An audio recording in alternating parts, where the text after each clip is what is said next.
Hi, I'm Michael Wan, Youth Director for Radio Korea.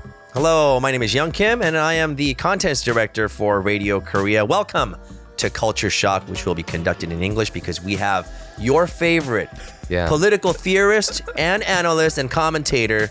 We have Doug Kim in the house. Doug Kim. Oh, yeah, Poker Master, Doug Kim. Poker Master, you're right. What did I say? Did I say Doug Kang? No, I think I don't know. Oh. I don't know. I thought I messed up the name. That's why. Doug And Kim. former management consultant, former, actor. And then could be Producer, a writer. producer. Seventh place documentary in the... producer. Possibly future lawyer. Porn who knows. star. Yes, that's probably in the mix. Never leave anything else. Aspiring, right? Yeah, No, aspiring. just private, amateur. Yeah, amateur. His tapes are 2 minutes long. Yeah. But I just go up to the valley and, But most well known by being on the 7th place of the World Series of Poker in Yes, 2006. Yeah, that's right? crazy though. I do have a Wikipedia page actually for Yeah, that. you do. Really? You do. Yeah, this was like in the early days of Wiki when people just posted anything, but like it usually got taken down because like they're not notable. But after I won, my friend made a made a Wiki page about me, and I guess it stuck. Dude, that's awesome, dude. But yeah, it's kind of not really that big of a deal. Did you get some reactions after our first taping? Or they got to know you more, or Not too no, many. not too many? Yeah. I mean, I just looked at the comments. Hey, you do your own podcast too, right? The Yes. Yellow Rebel or something? Yellow Yellow Knight. Knight. Yeah. Followed by The Knight. Dark Knight. Because It's a play on The Dark Because you Knight. said you're not the hero we deserve, but we need. Is that what you're saying? So yeah, in the movie The Dark Knight, there's a quote that's there. I forget which one it is. Like the Harvey order. Dent said that, right? Yeah. But I mean, like it's said throughout the movie by several people. Like, he's not the hero that we deserve, but the one we needed. Well, that's the ending of the Yeah, the yeah, Dark yeah. Knight. Batman, Commissioner, right? Commissioner Gordon said that. Hey, Batman's coming back in The Flash. I heard about that. I heard that the movie is really great. I heard that the movie. I'm actually looking forward Me to too. it. Me Wait, too. which one? The Flash. Flash. Oh, So it's gonna have like the original Batman. oh, 89 So I think Batman. they're doing that multiverse thing I don't where like that. somehow. I think they're just copying Marvel. Well, but, I think it's actually in the comic books. These It's in the comic subjects books were in too. like the comic books and stuff. So I mean, it's got to be better than Superman, right? Didn't multiverse start from DC first? In the first Justice League, there's multiverse coming out, and I that don't know came about out the in comic stuff 2017 or whatever, No, I'm but- talking about the movie. Avengers came out after that. Avengers Endgame Whatever. started talking I'm about. just- I mean, if you, I mean, DC since you want to do the movie-wise nitpicking, I think DC. yeah. No, but I was under the impression that these were like all in the comic books like beforehand. These stories, I'm not sure. Yeah, It I mean has that. been. I don't It know has if been. multiverse was a it thing has back been. then. Yeah. Yeah, it's and there's just that- even there's even sets of DC versus Marvel, and I heard that they're even working on that. DC characters versus Possibly, Marvel. I mean, Are you guys kind of looking forward to what is that called? The one with Chris Pratt. What is that called? Oh, the you mean Guardians of the Galaxy. Yeah, Guardians of the Galaxy Volume 3. I don't I think mean, there's any I woke actually stuff there. used to read like You did. I used to read not Guardians of the Galaxy, but I read like Adam Warlock and the Infinity Watch. So I might tune in, but probably after it comes out on Disney Plus. Okay, well, I'm not really a fan of Marvel movies because anymore Ant-Man in theaters. sucked. Ant-Man. Oh, you watched Yeah, it? I saw- Quantumania? Oh my god, was that I bad? fell I heard that asleep it's really straight bad. up. I just went, Oh, And wow. Kang is supposed stupid. to come out, right? What? The villain's name is Kang, right? K-A-N-G. Kang? Yeah, that's what I heard. I have no idea. But I heard that He's in that movie. Yeah. Oh, is he? He's the Jonathan Majors character. Oh, that's why I didn't even pay attention. I saw it twice and I just fell asleep on both times. Yeah, I was what's like, his name? Jonathan what? Majors. He's in big trouble right now. Jonathan Majors in Yeah, big so trouble. Like there's big a lot. trouble in There's the like China, sexually or- hurt, right? not assault. sexual It's like harassment. assault. It was domestic assault. Domestic case. assault, okay. Yeah. Okay, well, He was dropped by his. So we can talk about Marvel and DC next time in more detail. Today, Doug Kim is here to talk about 사이구. okay. So today is the 28th of April, and tomorrow marks the anniversary of Saigu, 31st. Right. which is the anniversary of 31st year. Is that 31st anniversary. Okay, 31st of anniversary of Saigu, which was the anniversary of, they call it the Los Angeles Uprising. Let's just call it what it is. It was the changed 92 it. riots, dude. Yeah. It was a riot. Yeah. It was a It was a The friggin' 65 riot. Watts riots. You could call that an uprising. Did you have issue Yeah. with that? You could call the Yeah. Watts riots an uprising. Yeah. Yeah, Did you I have agree issue with with that. that? I agree with you there. Yeah. The city officials, they say LA uprising. You try to be politically It's always correct. trying to make it less, and it was for a just cause or something. It was just a bunch of angry people and a bunch of people that decided that they wanted to jump in on the fun. Yeah. And missing in that is that they characterize it as a looting or whatever, but really there was like planned arson and coordinated arson of Korean liquor stores. Well, I understand that it came out of anger. There was a lot of police brutality back then. There was a lot of racism back then, and I will say that Koreans were guilty of this racism as well as some of them still may be guilty of racism. You know, all these roots from two different types of cultures doing business in a neighborhood, one thing leading to another, misunderstandings and a lot of hate developing over the years. But regardless, it was the riots, and it did happen in the 29th of April, and we're going to talk about that because you actually produced a documentary regarding this, last right? year for Radio Korea. What was the title for the documentary? Do you happen to remember? Koreans it's on the in Roof. Korean, right? Koreans on the Roof. I don't know if Koreans the on the Roof. Korean title was. Rooftop. And this is obviously Rooftop Korean. Rooftop. So this is obviously in reference to the Korean Americans that stood guard with guns on the rooftops of their businesses. This was on the 30th, actually. So this was the day second after. day of the riots. The first day of the riots was in South Central. Were you here during the riots? No, I wasn't. Were you here during the riots? I was not here. I was here during the riots. Yeah, It was scary, right? dude. I mean, I wasn't in LA. I was in the Valley, but it was scary. But I was in Korea, but I did not know that we had a huge presence. Korean American had a huge presence here in LA, Yeah. but it was on the front page of every newspaper for like in Korea? Yeah, every day. Oh, wow. Like for 7-8 days. I was kind of surprised. I thought they didn't even We were care, all talking. actually, No, in Korea. no. That's how I got to know LA.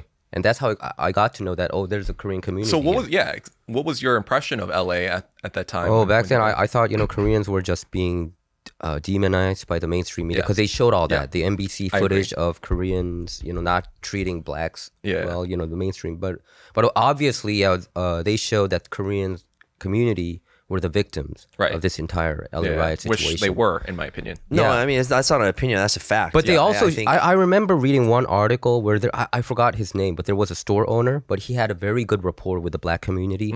And the blacks came out and said, "Hey, we don't touch this store. This is a good guy." Yeah. So I heard that happened too. No, there was also cases of a pastor cutting in the middle of someone that was being attacked. I believe it was a Mexican or El Salvadorian man who was like beat.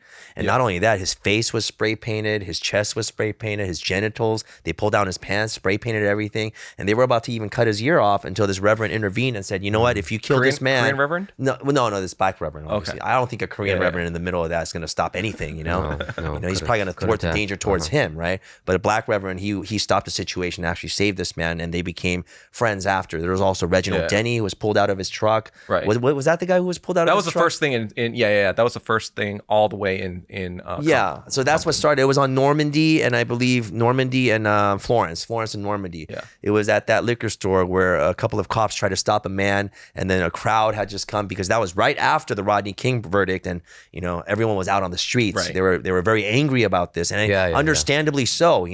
5 cops or 4 cops. So I wanted cops? to ask you that. Do you blame the judicial system that caused this riot? Some people say, since the jury acquitted 4 officers of the LAPD. I think the blame is multifaceted. I think there was blame on Tom Bradley. I think there's obviously blame on Daryl Gates. I think Tom Bradley was crazy too to say those kind of things. I don't know what did Tom Bradley say? Tom Bradley, he pretty much said that he didn't like the result of the jury of the verdict of the verdict, and I think the vice mayor kind of criticized Tom Bradley to say that because that kind of rationalized that the riot is just cause, so he was criticized for that. And the other thing is the DA as well, because the DA tried that case in Simi Valley, which is majority white and majority kind of like, kind of upper class white people. That was planned too. All, when the crime was like in LA proper. So there was no reason to move that case of the Simi. And that DA was in charge of the same DA that was in charge of the Sunja-do case. Okay, So it's funny because that DA was going hard on Sunja-do for being racist or whatever. Like, this is an affront to the black community, blah, blah, blah. And then for this other case in Rodney King, he puts it over to the Simi Valley to probably get an acquitted verdict for these. Because now it's their police officers. Exactly. Hey, Doug, I got the quote here. So Assistant Los Angeles Police Chief back then, Bob Vernon, later said he believed Tom Bradley's remarks incited a riot and were perhaps taken as a signal by some citizens. So he thinks he's So- directly. well, the thing is- This blamed to sounds be a lot blamed. kind of like how they blame Donald Trump for the January 6th thing. Something like that. It Yeah. sounds oddly similar for some reason. Because the thing is, the week before the Rodney King verdict there was an appeal for the Sun Jia-do verdict. was that exactly a week apart? A week. Yes, it was. Because it was Yeah. a double whammy. Uh-huh. If It was a you're double- in the it was a Black double whammy, American yeah. community, And it dude, was you would be upset big that time. appeal was even scheduled by that DA as well. It's almost like on purpose that they were juxtaposed together because when you look at the cases, right? When you look at the Rodney King case, that happened in I forgot exactly, but like sometime in 1991. 13 days later is the Sun Jia-do So you were case. saying that purposely Dude, I they have tried like to a- set the Korean Yes, they set them community up, right? Conspiracy radar is going off right now because also remember you told me this. Karen Bass back then when she was an activist, she was quoted as saying that we need to get rid of all these Korean owned liquor stores in the Black American Yep. neighborhoods. Yep. Obviously, she's saying that did that. they're poisoning us or something like And that. guess what Whatever. happened But on 4/29 on you know, the it first sounds day? like a big conspiracy. Like it could have been planned. No, I think it And was. then when the planned. riot happened, she said it was a miracle. Yeah. Oh, we got rid of it. But Finally, you know we what got rid happened? of it. You know why I think it was planned? Because on 4/29, when you see all those liquor stores in in Compton being burned down, you see signs of Black owned, right, on these things so they people know not Yeah. to burn them down. Pretty much why like would they the- have those signs in advance, right? Because they know that they're going That to it was target gonna the happen. Koreans. Like the Black owners knew Is- that they were is going to there- target the is there, Koreans, like- and they wanted protection, being like, "This is Black owned. Don't attack us." It kind of reminds me If of the they- BLM if- signs. That basically means that they knew in advance that an attack was coming on the Korean community. Or maybe because on the news they were flashing all these things about Korean-owned liquor stores that the Black owners wanted more business and they could have just put those signs up ahead of time, not related to that. Do you think that could have been a cause or because no? the footage came out that day. Okay. Like of the stores being burned You know down. what? Let's go through this real quick. 63 people have been killed, right? Is that the final 63 tally? people killed, yes. Yeah, Okay, something like that. 2,300, about 2,300 people have been injured. 2,383, 12,000 Yep. have been arrested. Property damage equaling to more than $1 billion US. That's in 1992. Yeah. Yeah, That's in so and most of it that's- to K-Town or Korean-owned businesses. I too. think half of That's them. probably They like say $5 to approximately $10 half of billion it today. Okay, that's amazing. Let's talk. You know, I think you mentioned a good thing. I mean, not a good thing, but you mentioned a very important point. Sun Jia-do. Yeah. Now, she was the woman who was attacked. Latasha Harlins, a young ninth grade girl at the time, she came in, tried to steal some orange juice or something. She tried to stop her. She was attacked a couple times. She turned her back around and then tried to head out of the liquor store. Sun Jia-do, she obviously looked dazed and confused. Her gun went off, and then there's this young life that was taken away, and that was a very, very, very, I think, angering and defining moment in that relationship between the Black Americans and the Korean Americans. Now, isn't Harlan a martyr now? Like considered like a martyr? They're naming some parks after her? Yeah, Well, they are. I but- think there was a Netflix kind of like during the Black Lives Matter, I guess, collection. They released a Latasha Harlins kind of like a puff piece. But even though I am a Korean American, and the fact of the matter is, when I see that footage, she shouldn't have been shot.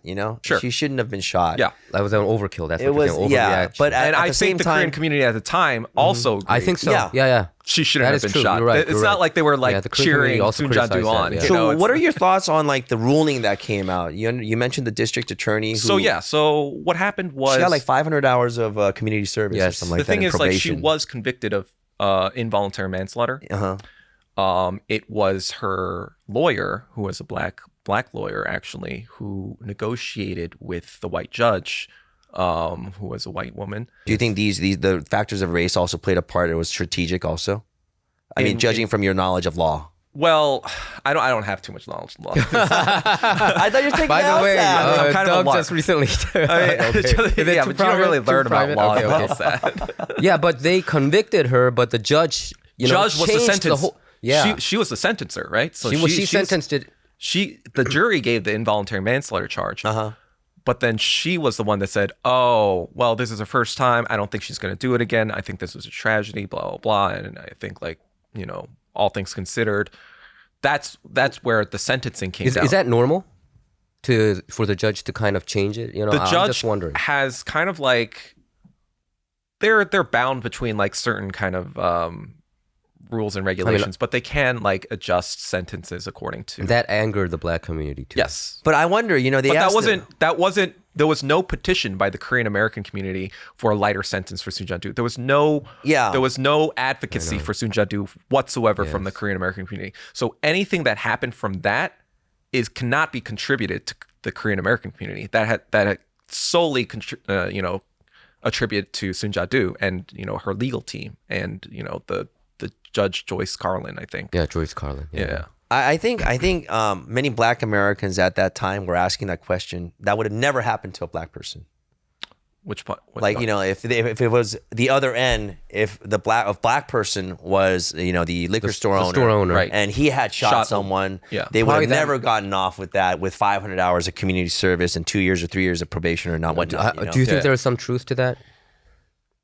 If a Black person killed a Korean person, I actually think that they're wrong, because we've seen many Asian people being killed by Black people in the past few years, and nothing even happens. No media thing, whatever. That's a good point. And that's a good point. Yeah, and a lot of people don't realize this, but in the 2 years after the Harlan's murder, 43 Korean Americans were killed by gang violence, and it's just kind of like, well, it's an aftermath. It already seems like you took your pound of flesh. In my opinion, it's just kind of like you guys already, got yours.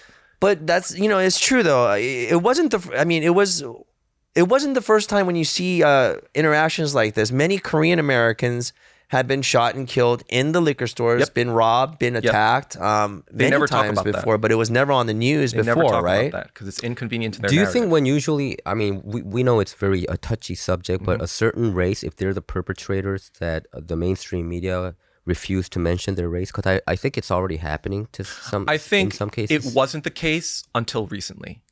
I think until Black Lives Matter became like mainstream, like in 2020, that's when the calculus of the media changed, of like liberal media now being like, oh, now we got to look like we're on the side of Black people in order to get their votes for this upcoming election. And so the media hard pivoted 180 to like make it seem like Black people were never culpable for any crime they committed. And that's kind of like what you're seeing today when you're seeing all these the petty crimes that are happening in Chicago, San Francisco, New York, all these LA that are going unprosecuted and unmanaged. It's because politically speaking, it's bad to arrest Black people now for something that's petty or something that's small. But then the opportunists see this and they're like, hey, it's open season. Let me just steal whatever I want. That's what I was saying. That's what I was trying to point out. But not a lot of people seem to think that it's the lax, laws or. Yeah, I know. It's really the DAs too that are like letting people off, like Yeah. So this is obviously like a catch and release policy. Yeah. So obviously this is going to embolden criminals to say, hey, you know what? Their response time is about like this, and even if I get busted, this is the only thing that's going to happen. So why not? Right. Do you know about Operation Hammer? What's that? Operation Hammer was pushed by then LAPD chief Daryl Gates. It was because during the 1984 Olympics, right? They were enforcing the laws because they wanted to clean it up, and I think they're going to do that again. And then during that, apparently the Olympics is approaching. Coming up? So they went. Some people have been criticizing. They went overboard. The police have been going overboard, and they in April of 1987. There was an article that mentioned that it was the police force was like a large-scale militarized push. Apparently, there was a lot of cases of police brutality during that time, like in the mid to late 80s, right? Yep. And then, so some people have been blaming LAPD chief Daryl Gates for what? For the riots. For the riots, and also the Olympics somehow contribute to this movement as well. But that's a little bit far-fetched, but. I see the sense in that. No, I see the sense in that because obviously when the Olympics comes around, they want to clean things up, so they're going to have harsher punishments or officers acting a bit more or a lot more stringent and strict. Yeah, you would expect that. So after, I guess, like going back a little bit, after the 65 Watts uprising, I guess, that was actually the start of Black gangs in LA. I'm not exactly sure what the impetus was, but maybe it was like, oh, police are against us. We got to form our own kind of like protection groups or whatever. And so gangs kind of like formed in Los Angeles, I think with the Crips in the late 60s. So as, 70s, we started to get into like dire economic conditions during the 70s, right? Like because stagflation and all that, whatever. And that continued into the 80s up to the 87 stock market crisis. So these were very hard economic times, and with rising hard economic times, you have rising crime, you have rising gang, like people are like, yeah, I'm going to join this gang because like this is the only way I'm going to be able to survive. And so yeah, by the 1984 Olympics, I'm sure there was a lot of crime during that time. And I am also sure that, you know, Daryl Gates probably overreacted too, in like, oh, we got to do our best to clean up the city, so whatever. And so yeah, I'm sure there was a lot of overreaction that spurred a lot of tension between the Black community and the LAPD. Because the other thing about the LAPD is that in the 1950s, so what happened in LA was the second Great Black Migration, I guess, happened in the 1940s, because during World War II, there was a lot of aviation and aerospace kind of manufacturing that was going on in Los Angeles, and they needed a lot of labor to produce these things for the U.S. military. And so there was a lot of movement for Black people. They came to this area, I guess, like South Central, and as a response to that, there was also some, I guess, increase in crime or whatever. But like also like the LAPD wanted to manage this population, right? So not Daryl Gates, but whoever the police chief was in the 1950s recruited heavily from places all over America to serve in the LAPD. And one of the main places they recruited from was the KKK. So there was the roots of white supremacy in the LAPD that kind of probably spilled over in the following decades, and probably still today. So I definitely understand the plight of the LAPD and the Black community, but I think that it was just when it comes to the LA riots, I think it was misdirected anger towards the Korean American community. There's actually a data about it, here it says citizen complaints against police brutality increased 33% in the period of between 1984 to 1989. And by 1990, more than 50,000 people, mostly minority males, had been arrested in such rates. 50,000. And in 1989, Spike Lee's film "Do the Right Thing." So in that, did you watch it? I watched parts in that of it. film, I think they do criticize Koreans in that movie, right? Well, I mean, Ice Cube busted a whole song called Black Korea too. They do, but they I think in "Do the Right Thing," or is that I had to do the right thing. I think they present it more nuanced, white, because Blacks, and Koreans. There's also a difference between how it's funny because the media, which is controlled by white liberals, in my opinion, in both New York and LA. There were liquor store owners or whatever in Harlem, Korean in New York and stuff like that, and there were liquor store owners or whatever in LA. But the New York media kind of like praised these liquor store owners actually in New York. They were like, oh, these hardworking immigrants, whatever, blah, they're strapping. But then the LA Times would denigrate these in LA.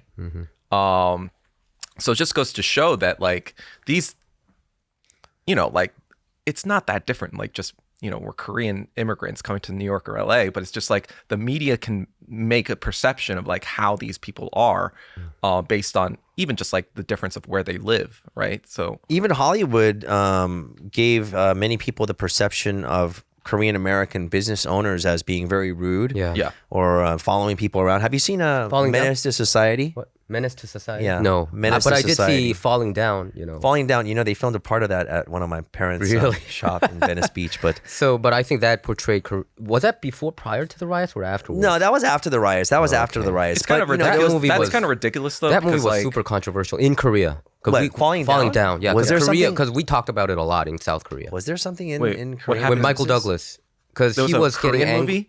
No.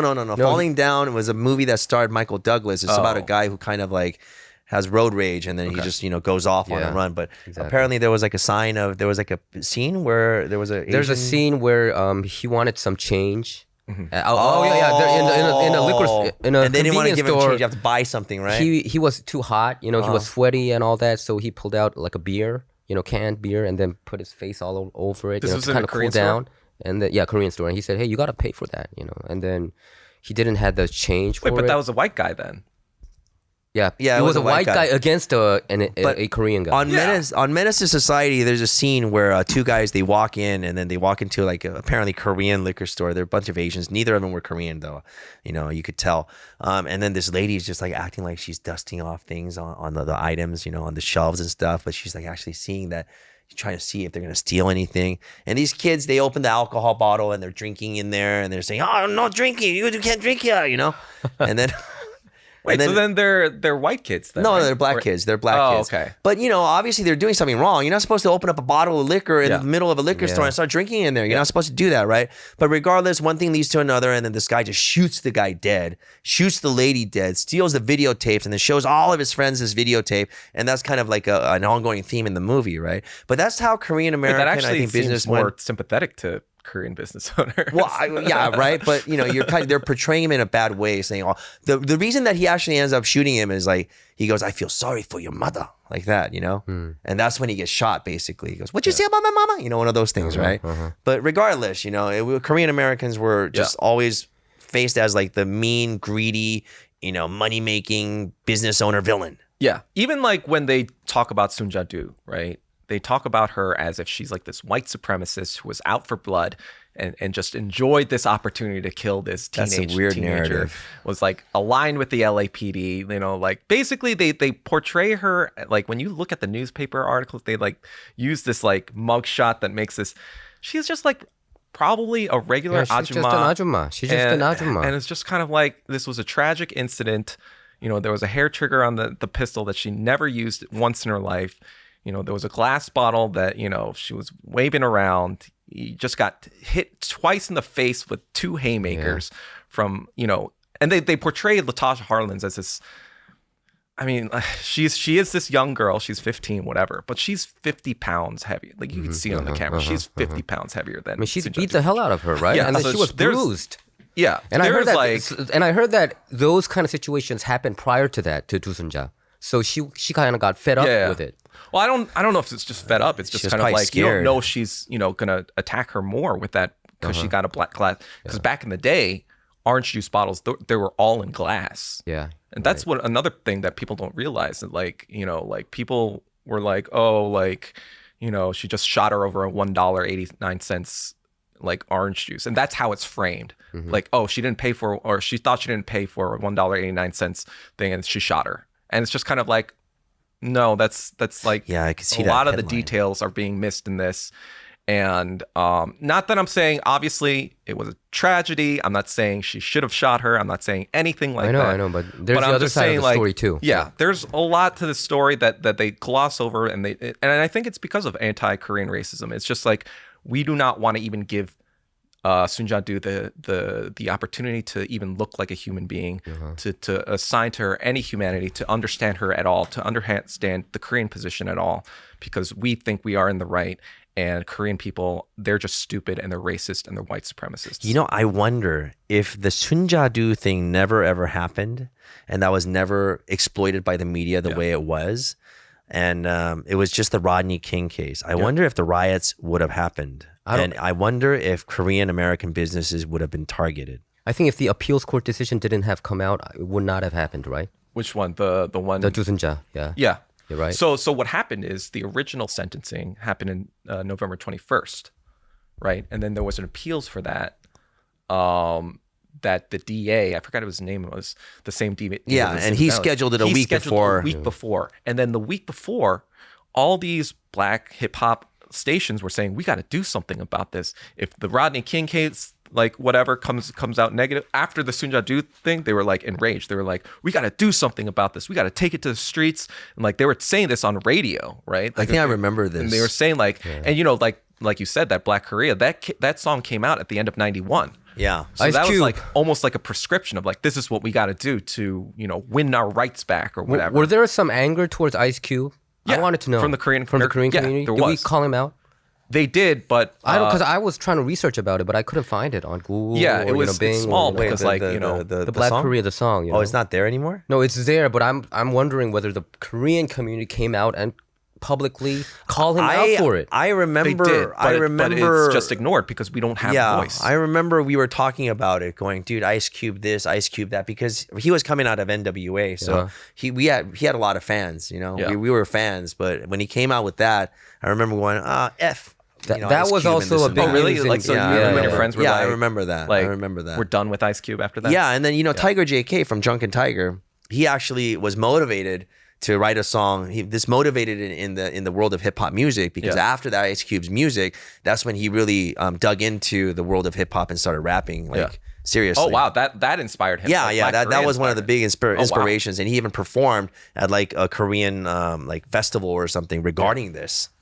Yeah, but I mean, I think Ice Cube now changed. I think he did kind of apologize for that in some interviews. I guess, but it was just like after we got wrecked. Yeah. So like, what is he? I know. Damage is done. he giving $400 million to the Korean American? I mean, over 23 for our damages. Yeah, over 2,300 mom and pop shops were completely damaged. Did he spend money of his own money to repair people's livelihoods after Yeah. that? And I just want to mention that this was kind of before a time where Korean Americans, business owners, they had insurance.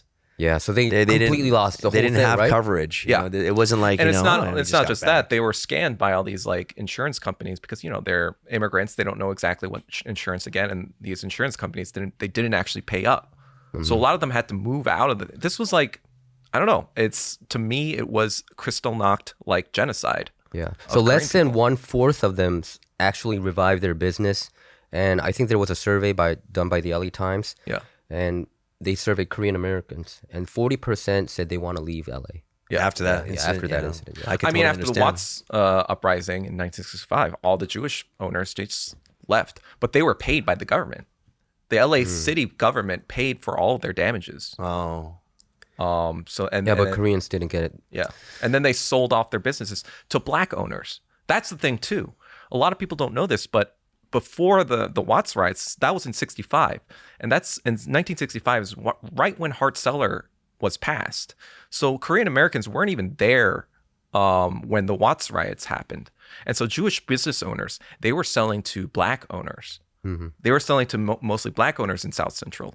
So it was the black owners who decided this business is too dangerous, too thankless, and too not even profitable to operate. So we're going to just sell to these unknowing Korean immigrants who have no idea what the hell they're getting into, or we're just going to sell off to them. Or they were desperate enough where they needed any kind of a business that they could pitch in for. Exactly. So because the narrative from the liberal side is that Korean people came into these black communities and they were parasites and they were looking to extract value out of these black people. They came into areas where none of the large conglomerates supermarkets would not set up shop there. Exactly. That's why there was all these liquor stores and not 7-Elevens and that's the thing too, because after Karen Bass said it was a miracle, right? Yeah. And the black community agreed with her at the time. You're right.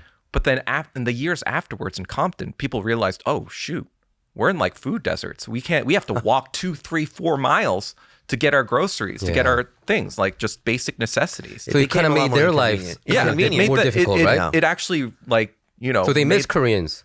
I don't know if they miss Koreans, but I think they realized that they were serving a purpose. Destroying these Korean liquor stores was not a good outcome for them. Okay. All right, Culture Shock. We're with Doug Kim, political analyst, commentator, and also theorist. We'll be back with more. 직장 성희롱. 지구를 위협합니다.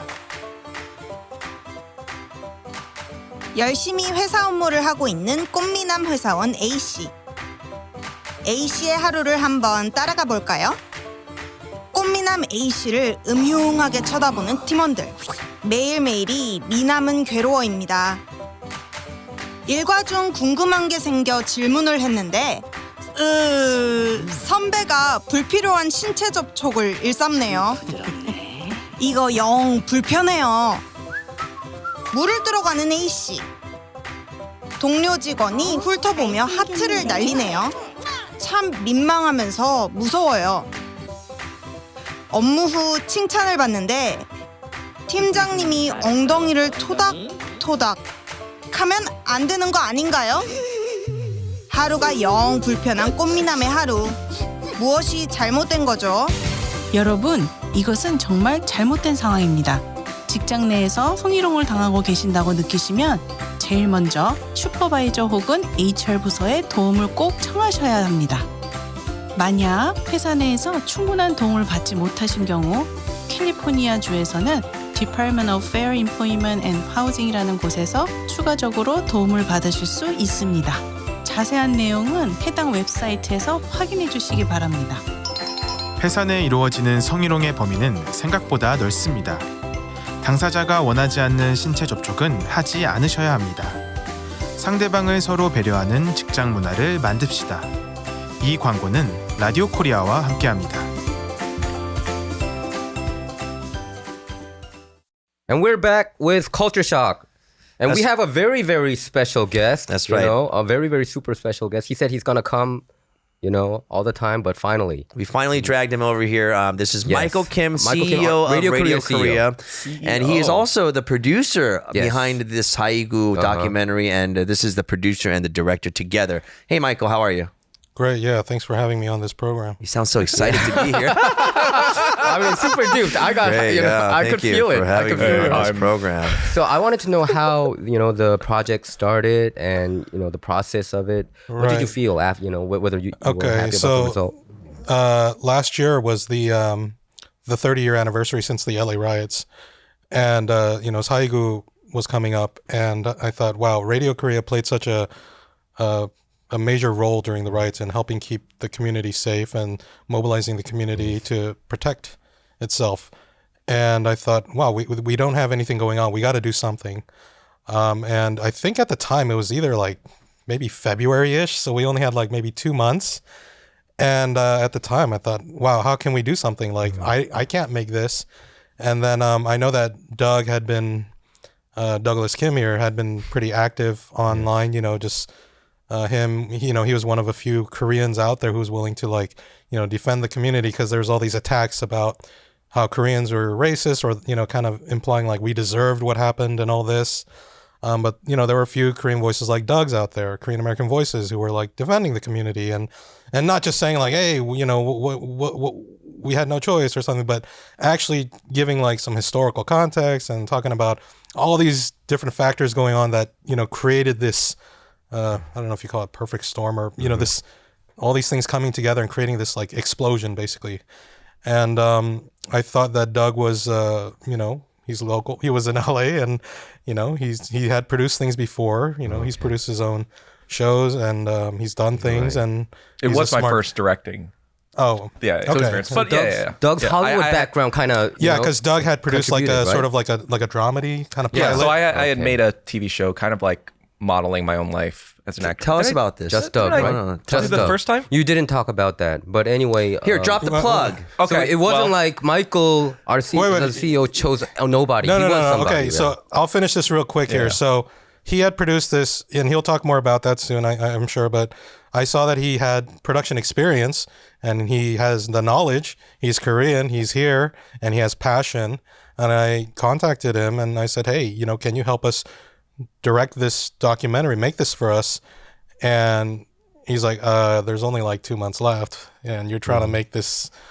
But I was like, all right, well, we got to get something out there. And somehow with, you know, him and, you know, with other help of other people here, like Gina and Jason and, you know, Alex and all these other people, we were able to get it done. And, you know, Doug did a lot of research and writing. And then, you know, and that's how it came to be. And then by Haigu, actually 4/29/2022, we had a 30-minute documentary ready to put out there. And that's basically what happened. You know, so your knowledge of Haigu and the incidents that occurred before and after, prior, I'm pretty sure after this documentary, or during this documentary, you discover some new things that you might not have been aware of before. Tell us about some of that.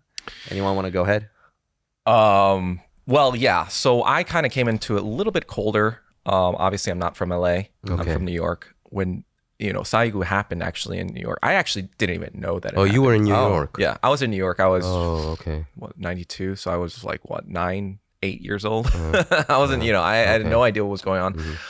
The New York Korean community didn't really talk about Haigu. We for whatever reason, Haitian. Total betrayal. I think probably they must have talked about it. Eventually but knew. Doug being I'm only kidding 8, 9 you, years I old, eventually so he knew didn't what get- happened, Yeah. but Yeah. like we didn't really like even know about what was going on in the West Coast because like me personally, I was never even thought about like moving to LA to begin with when I was a kid.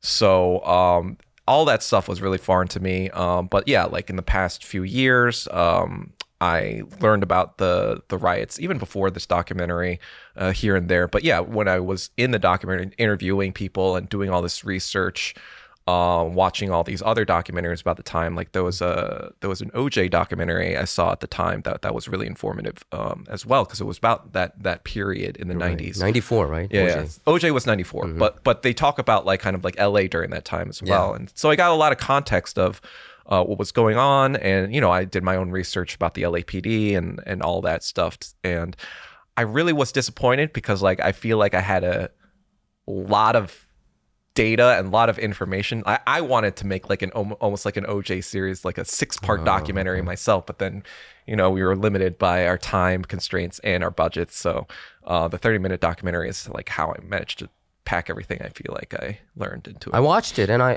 liked it. It was a very well-made documentary, but Michael told me that there wasn't a lot of time to produce that documentary. Everything was very rushed. Yeah. Michael, what were it some of was the great, things that you yeah. found that surprising or anything shocking or something, some kind of a revelation that you had throughout this experience?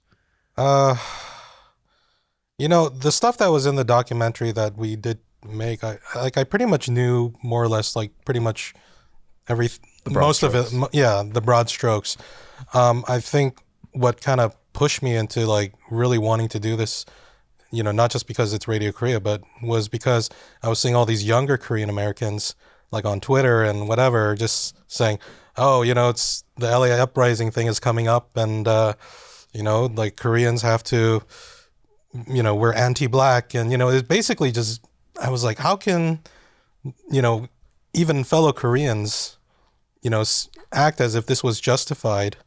Like suddenly, like, I don't know, it seemed like the way we were talking about it, the Koreans were talking about it in 92 and the 90s and whatever, like suddenly the way they were talking about it was a lot different. Like suddenly, like, it's our fault, people in our own community saying that, people who weren't even alive back then even saying that. So I thought, okay, something happened to these younger Koreans.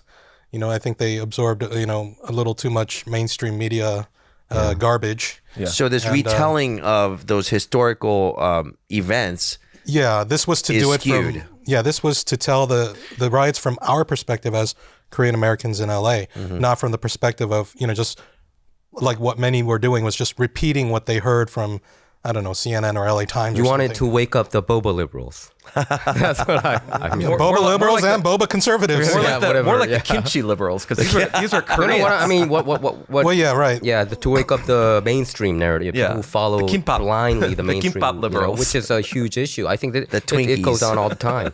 But I think the documentary was really, really well. Did you watch it? Yes. Yeah, it's really well done, and Thank I you. think I guess some things that surprised me actually was I feel like before I felt like it was like a misunderstanding and like all this stuff happened, whatever, blah blah blah, and Koreans were just misunderstood.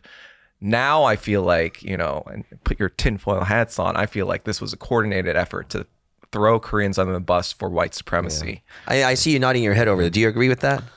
Yeah, I feel like, the riots, the LA riots, they were going to happen eventually anyway. Like, Yeah. And riots will continue to happen because the fundamental, whatever the fundamentals of this country haven't changed. Yeah. So Even MLK said riots or violence is the language of the unheard. yeah, riot is the language of the unheard. he said it in the end. He of said his- that after Watts riots. Yeah. In So 1965. 18-year-old Edward Song Lee. We know that only one Korean died. I mean, I can't say only one. Yeah. The one too many. But do you think there might be some more? The number is wrong. Yeah. Do you think that there's like you kind of unreported said deaths we're not or even I think sure there was that a there's only one Hispanic person dead. Yeah. disparity? That died, right? Or a security guard? What do you mean, in Koreatown? Yeah, in Koreatown. Wasn't there? I know that the owner of Hannam Chain mentioned that his security guard was, shot. yeah. But that's not a friendly fire. So that might was not a- have No, been I an think it official- was like official- a drive-by or something Okay. like that. But as far as, I only heard of like one Korean Yeah. Yeah. in K-Town. So our own Richard Choi, who we had as a special guest, Yeah. he said the riots actually made the Korean community stronger, and that it actually created the current Korean community, and So- it made it more vibrant. So it helped establish Koreatown as well. Do you agree with that assessment? I would say, I mean, like, look, I'm not a local, so I can't Okay. speak to that exactly. But from what I've heard and what I've seen, I guess there is element of truth to that. I think people, obviously Korean people, when they saw that the LAPD weren't coming to protect them, they were like, we need to build our political power, right? We need to, obviously this government doesn't care about us, so we need to build, strong organizations to help ourselves. And so, yeah, in a way that became the kind of norm. But I did hear from some of the rooftop Koreans, whatever, that they felt kind of slighted because in the aftermath, a lot of the Korean community kind of try to distance themselves. Like the people who were trying to send their kids to Harvard and Yale, whatever. Those were the kids that were trying to like distance themselves from the rooftop Koreans, being like, "Oh, we gotta fight for change the right way," and blah blah blah. So there was a little strife afterwards in the community, and there was also kind of like strife because, as you know, that there weren't a lot of insurance claims paid out, whatever. So whatever aid did come from Korea, whatever, there was a lot of fight over like who was going to get that aid and who was going to get, reimbursed and stuff like that. And so I think politically speaking, yes, there was a lot of unity, but there was also a lot of tension as well in the aftermath. You mentioned a really mentioned a really important point. Rooftop Koreans. Let's get to that real quick, because the rooftop Koreans, they're widely assessed by the Second Amendment community or gun supporters, that they're kind of like the model of what the 2A or the Second Amendment is, the right for every man in American soil to be able to hold up a gun or bear arms to protect what is theirs.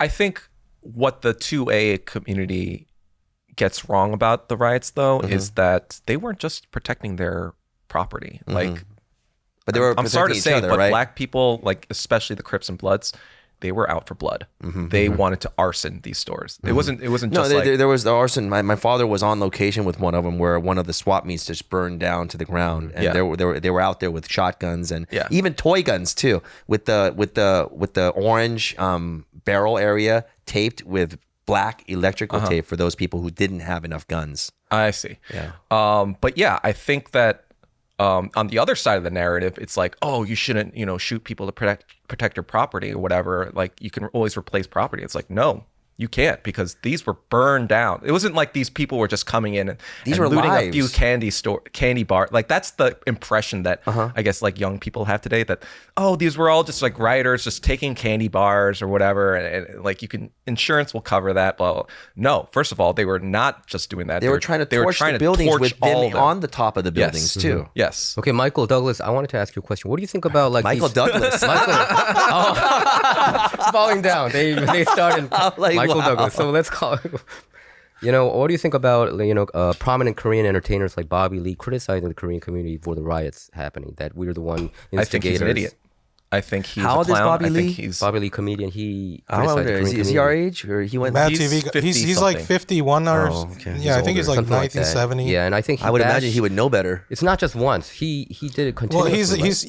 he's kind of Hollywood, right? He can't. Oh, you can't say that when you're in Hollywood. No, but- No, right? I think. Do you have to? You don't have to follow that line. Yeah, but his whole. He's gotta you've be seen popular. His career and. He doesn't I want would to say get canceled. then don't talk about it at all. Yeah. Why Yeah. why try to appease? Yeah. because he's doing it for his audience that eats it up.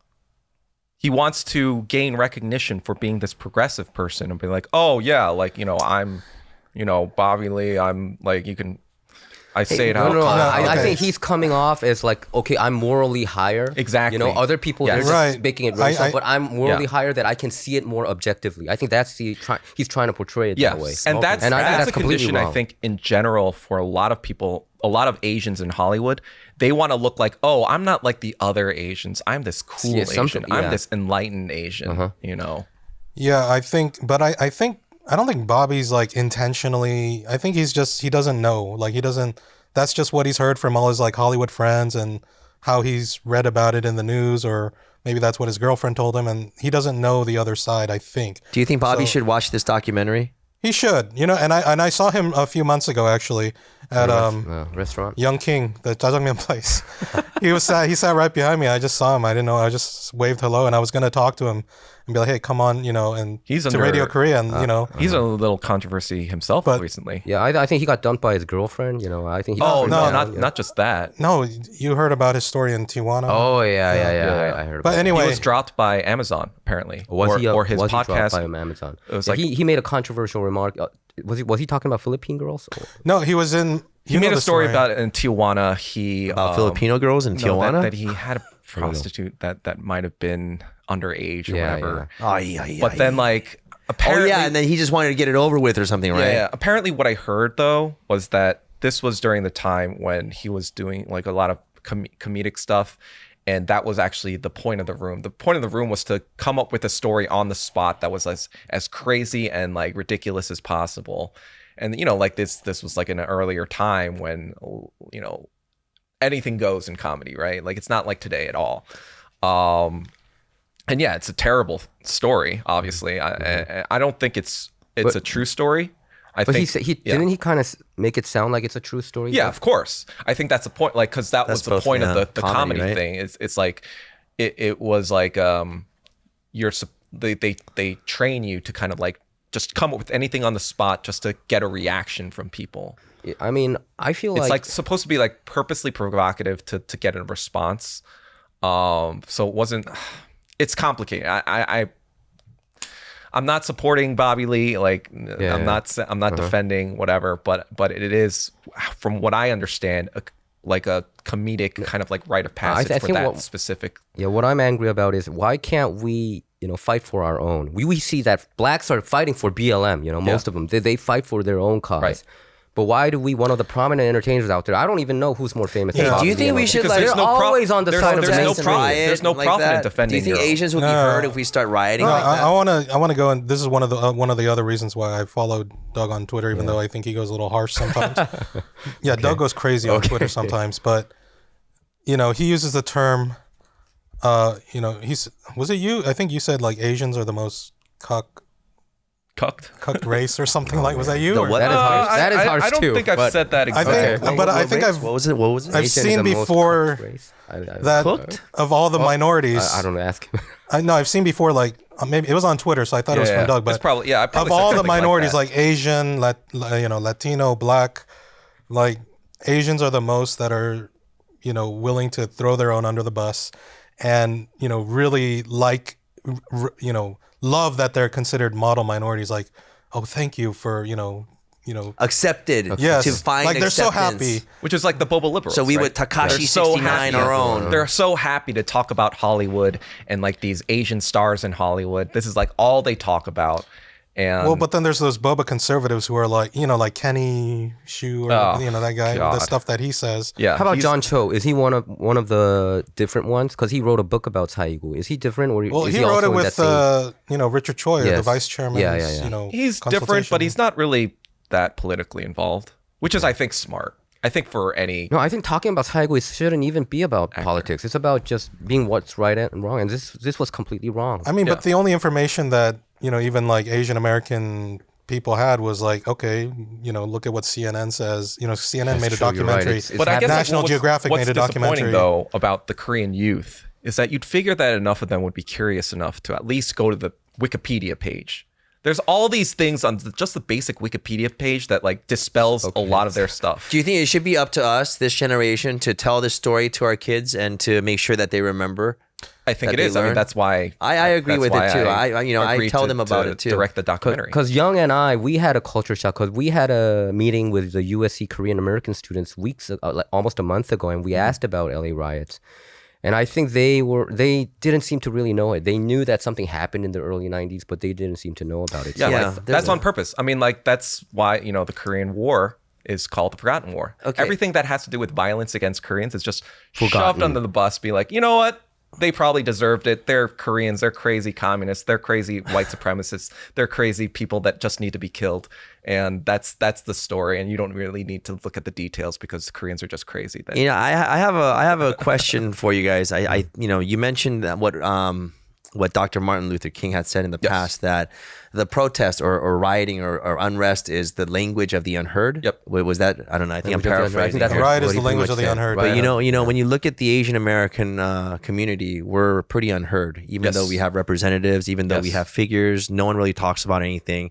It's just we're just the model American immigrant. Okay, do you think that maybe, I mean, even getting something judged as a hate crime, it takes like, I don't know, media power and all this and that and influence, right? Right now, this is the day and age of trial by media, right? Yeah. But we don't have that on our side. Yeah. Do you think maybe it is time for us to be louder and to be heard? I mean, Violent? even when it comes, if it comes to that, I don't know. So Violence, come on. This is kind of like why I'm such a proponent of Ho Chi Minh, Kim Il Sung, and Mao Zedong.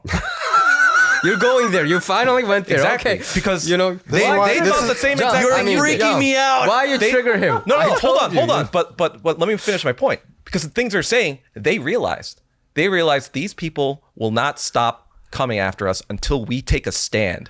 We need to put our foot down and stop these people from trying to take advantage of us. But do you Ho know? Chi Minh said that for 40 years of his life. But do you know that Asians have higher income than whites? Do you know that? The average. What is that? The average. So I know what? what I'm saying is We somehow make more there's money. also a side where Cha-ching. Asian community is First of all, Korean prospering. Americans are not even on that scale. Korean Americans are still behind white Americans in income. In income, Yes. the study that I showed, they were Right, higher. but Korean anyway. Americans. So you're Forever saying that 20. I don't know about we gotta have our own BLM, like Korean Lives Matter, KLM. That's what are you gonna be the leader for that?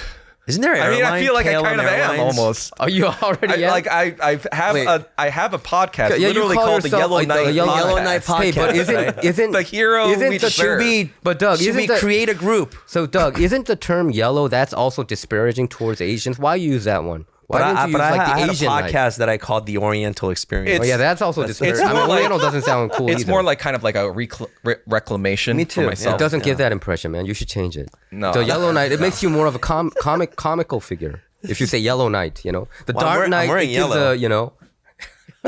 So you took over for Doug. I'm huh? the It's Yellow fine. Knight. No, it's fine. I will keep my branding. Thank you for the suggestion. Do you think I'll take it into we should be consideration. worried about BLM movement? BLM caused a lot of emotions out of I Koreans. think Do you know that? BLM. They were worried that it might happen to them again. I think when it started in Ferguson, 2014, it was a legitimate movement. But I think over the years, it's been astroturfed by black liberals who just use it for money and their own prestige. By 2020, I think the first month of the protest against George Floyd were actually successful. They actually burned down a Minnesota police station, right? They didn't burn down a store. They didn't burn down whatever. They burned did down do the that. police station. And they actually got concessions from the Minnesota police, right? They got concessions from the government. But then after that, corporations wisened up and were like, oh, we got to do something for BLM. We got to blah, blah, blah. And so They started using them. right. They plucked the leaders and they were like, oh, let's give you a Netflix deal. Let's give you an HBO deal. Let's give you like houses in Beverly Hills. And then all of a sudden, nobody really cared about BLM Wait, anymore. did you? I read that like the original founders of BLM, they're all like dead. They all died mysteriously or You in an talked about accident that, or yeah. something. Have you heard? Oh, Can I you have kinda- no idea, about that? but Can you kind of elaborate on that, Michael? A little It was bit, something you know? I read on some Twitter account recently. It said, "Hey, do you know that all the actual original BLM founders or whatever, like they're all dead?" So what you're saying is the feds kind of took over a little bit. Okay. Well, I'm saying we've seen Yeah. it throughout history where it's definitely you been know, astroturfed. intelligence agencies or whatever can take over and Okay, guys, I'm sorry to stop you guys right there, but now it's on April 28th today, and we're having our Saigu edition. We have exactly 1 minute left. Michael, any last words before you go? yeah, Radio Korea is a Korean American is the Korean American like media news organization. So it is our responsibility as a media organization, news agency, to put out what's true and out there, for the Korean community, including the second and beyond generations, and we're going to continue to do that. Yeah. Sounds great. Douglas? Yeah, I guess like the same thing as I said at the end of my documentary, I would say to Korean Americans who are younger than 90, like born before Kui, right? 92. If you're born before Kui, who's 30 years or old, after right? Kui, it behooves you to look into the details of this case. Maybe start with my documentary or Wikipedia, even just Wikipedia. How can we watch the documentary, by the way? By YouTube? Find it on YouTube. Okay. We'll on put the it on our Radio- link. Yeah. you know. Just look up LA Riot, like just Google it, do the bare minimum research before you just throw your own community on the bus. Okay. There you go. All right. Thanks guys for joining us today. Michael, thank you for being our special guest in the in the second half. Yeah. Thanks, Doug. Thanks, Mike. All right. And that's going to be it for us on Culture Shock. What did you think? Give us a message or a reply, and we'll see you back here on, I believe, Monday, right, Michael? I think Monday, yes. All right, After Saigu. Thank you.